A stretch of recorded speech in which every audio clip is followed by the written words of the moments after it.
So let's look at another one. So this is, I think, a really good example. This one in excerpt 2 over here, it says, we found water on Mars, albeit in the form of permafrost. And I think this is really good because of this word albeit. And many kids, they don't even know what the word albeit is, but it simply just means although. Whoops. Oh, that's a weird smiley face. It means although. I should write slower on this thing.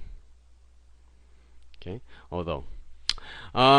So this is a, fantastic statement. This is like a really big statement. It's like, we found water on Mars. It's a really big deal. And obviously, forget the albeit for now. We say although in the form of permafrost. What does this part do? We, raise the statement, make it like a big deal, but then we lower it. We reduce the statement, right? So this is kind of similar to what we just had, right? Where they do what? Yeah, he scored 2400. That's awesome.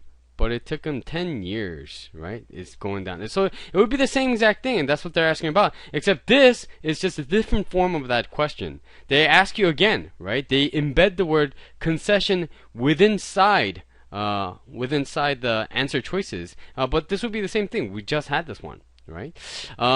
What is a retraction? This is what a lot of kids actually pick. And I, modeled these questions or modeled these sentences off the actual College Board questions because it's the most accurate. Right?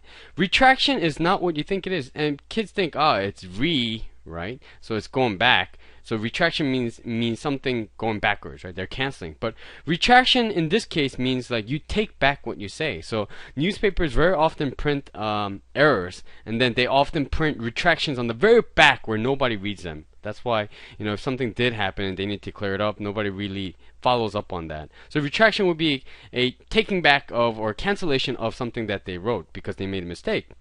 What about C, figurative language? Figurative language would be like hypothetical stuff. And remember, figurative language, I think, is probably one of the most complicated things out there, because there's figurative language, and within figurative language there's similes, metaphors, and everything else. And SAT really does a good job of testing you on the variety of them. So I recommend watching my videos on figurative languages to understand. But it basically means hypothetical or not real statements to help you understand stuff, right? They use similes and stuff.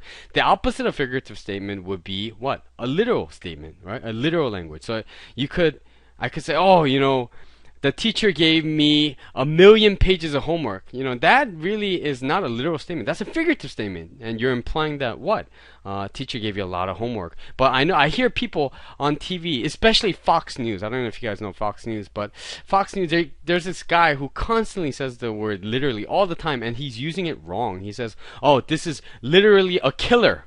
Right? And he's talking about an iPhone app or something. I mean, that's kind of ridiculous, right? He should say it's a figurative statement, not a literal statement, right? What about B?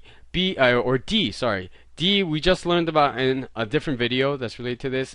Literal allusion. Allusion, again, is a reference, right? It's a reference to something. And E is probably the second close or third close answer to this one. Extended analogy. So extended analogy is a comparison of something by, I guess, taking the analogy further. So you could say punctuation, traffic lights, or traffic light, or punctuation it functions like traffic lights. You could say like red. What does red equal to in punctuation?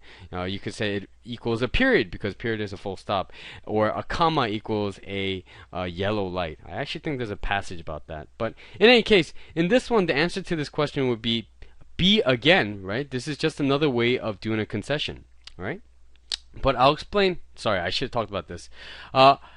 Albeit is basically the same thing as although, except there's one caveat, something that you should really note. And that caveat basically is that you shouldn't use albeit in the front of a sentence, right? You know how you can use although in the front of a sentence? You could say like, although John likes cats, he owns a dog. You could do that, right?